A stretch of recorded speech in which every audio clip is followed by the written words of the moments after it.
सतीश डाल से जानू एक भी ये बंदूक खा रहे सर चांगला।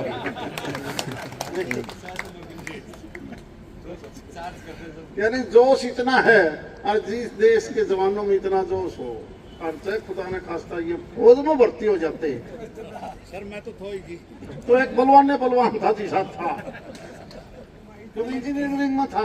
इंजीनियरिंग जब मान लिया रमेश और ललित भी हो जाते तो आज पाकिस्तान नजर नहीं आता। पूरी तरह कहने के बावजूद हम फेल हो चुके हैं, अगर पास होते तो यह हाई रेजिमेंट बन जाती। इसका मतलब हम हमारी बात सिर नहीं चढ़ा पा रहे। सबसे बड़ा इस देश को बचाने का काम किया है तो रेजांगला के अंदर उन शहीदों ने किया। बलवान फौजी कह रहे थे कि हमने रेजांगला का चौक रख दिया, ऐसी चीजें तो पूछने की जरूरत ही नहीं।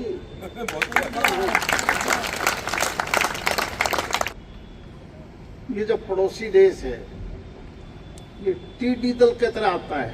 टीडी आती थी ना पहले, वहां के सैनिक ना मानो टीडी दल है वो। विधायक जी सांसद जी 18 नवंबर को और उस दिन 18 वर्ष का हो जाएगा और उनका नाम भी रेजांग रखा है। ये कितनी बड़ी बात है इस परिवार के लिए, रेजांग और रेहान, क्योंकि आर पर इनके दादाजी बैठे। दादाजी सागर आप भी ऊपर आ जाए, सतपाल पाल साहब आप भी ऊपर आ जाए मंच पर और ये सम्मानित करें सांसद जी। हाँ, जिंदा शहीद केवल मात्रा अकेले हवलदार गजय सिंह जी, क्योंकि जो बातें इन्होंने देखी हैं आप और हम तो केवल सुन रहे हैं। और इस सारे के सारे अभियान में शामिल माननीय रमेश पायलट की अध्यक्षता कहिए, 18 स्टेट कब से लगे, उन्होंने अपना वर्णन अपने आप यहाँ पर दे दिया।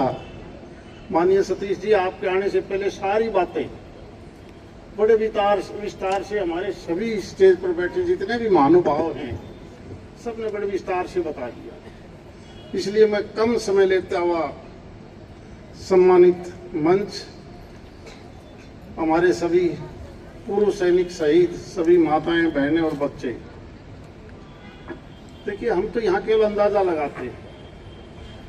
हालांकि उस रेजांगला की जगह पर मुझे भी 3-4 बार जाने का मौका मिला है। बतौर डिफेंस की कमेटी भी गए हम, उससे पहले भी गए।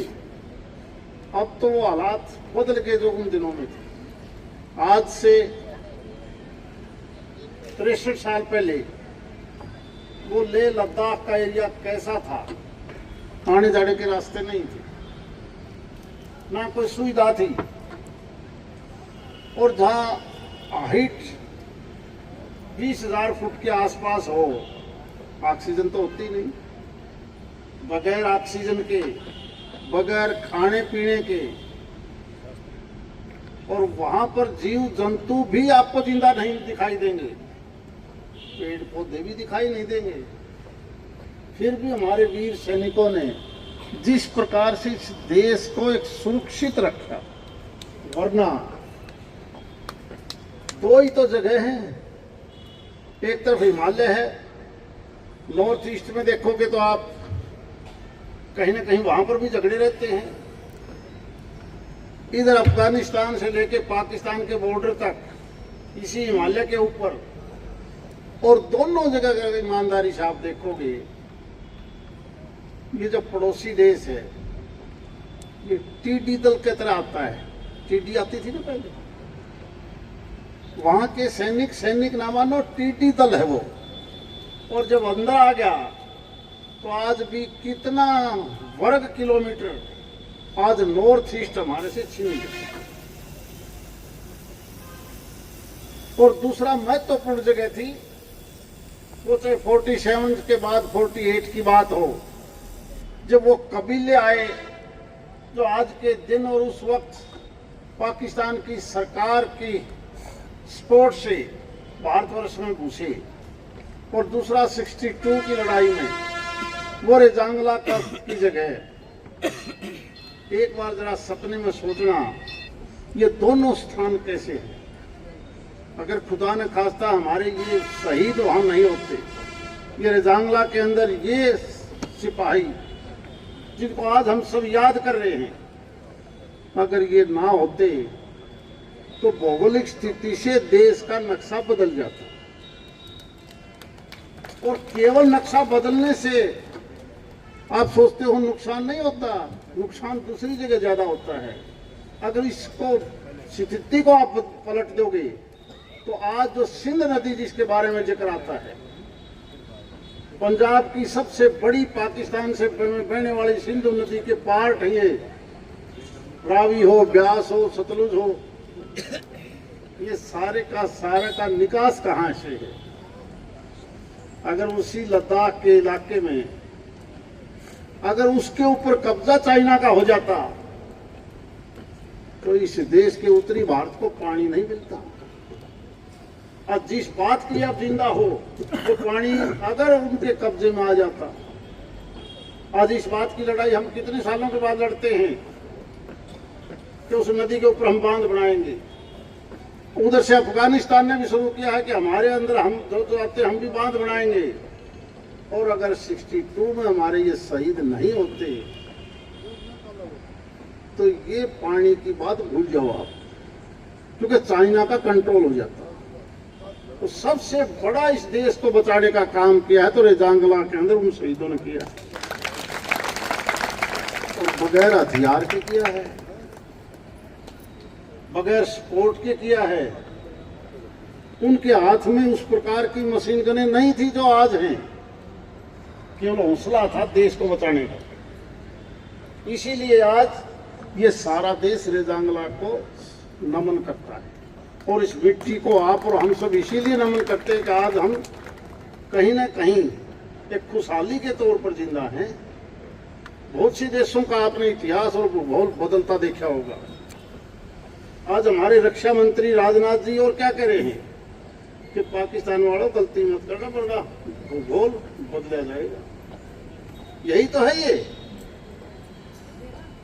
इसलिए जरूरी है, जिस देश की फौज कमजोर होती है, रशिया कितनी बड़ी ताकत है, साल 3 तो ऊपर हो गए, छोटा सा यूक्रेन बड़ा को जाता, छोटा सा होगी तकनीक और पैसा उनके पास ज्यादा, लेकिन जो फौजियों में हिम्मत हिंदुस्तान के अंदर है वो किसी दुनिया के दूसरे देश में नहीं है। भूखे प्यासे भी लड़ते हैं अपने देश के लिए, और आखिरी सांस तक लड़ते। आदेश चाहे ऊपर से यूं कह दो कि बच लो आ जाओ, लेकिन हमारा सिपाही कहता है नहीं, पहले देश को बचाएंगे। यही आज सबसे ज्यादा जरूरत सिविलियन की, केंद्र हो प्रांत हो। इसीलिए तो जरूरत पड़ रही है कि जब तक किस फौजी और उसका परिवार उसकी देख रेख देश नहीं करेगा तो फिर हालात ठीक नहीं होते। देर से सही, इन चीजों के लिए तो किसी से मांगने की जरूरत भी नहीं होती। जिस प्रकार बलवान फौजी कह रहे थे कि हमने रेजांगला का चौक रख दिया, ऐसी चीजें तो पूछने की जरूरत ही नहीं।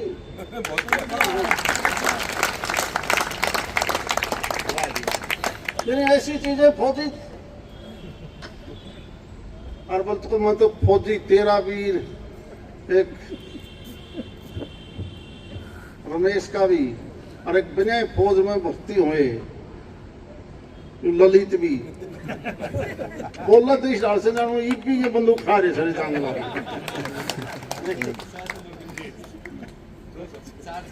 यानी जोश इतना है, और जिस देश के जवानों में इतना जोश हो, और चाहे खुदा ने खास्ता ये फौज में भर्ती हो जाते। सर मैं तो थोड़ी तो एक बलवान था जी साथ था जो इंजीनियरिंग में था, इंजीनियरिंग। जब मान लिया रमेश और ललित भी हो जाते तो आज पाकिस्तान नजर नहीं आता।